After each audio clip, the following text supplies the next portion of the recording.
Avatar: The Last Airbender, Avatar Day. This is episode 23. And I really enjoyed this episode.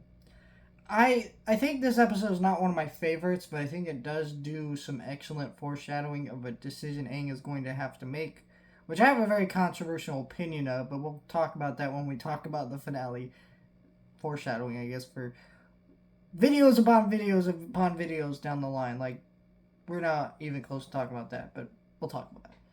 But for me, this episode, the whole episode is like a juxtaposition because the whole time you think, no, an avatar didn't kill the leader of this town that Aang's being held captive in because they believe he killed their leader, right? And then you realize, shit, that's exactly what happened.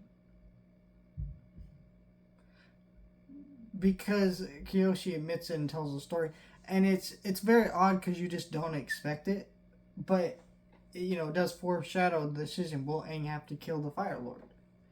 And that's kind of something that's implied a little bit here, and I think that's really interesting.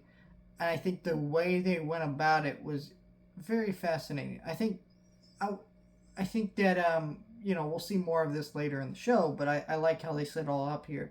Other than that, the comedy was okay. There's better episodes that have that are more comedy focused and work better than this one. This one was like a little light. Sokka's little bit about him dressing up as like a detective was just stupid, but it was funny enough. It was fine.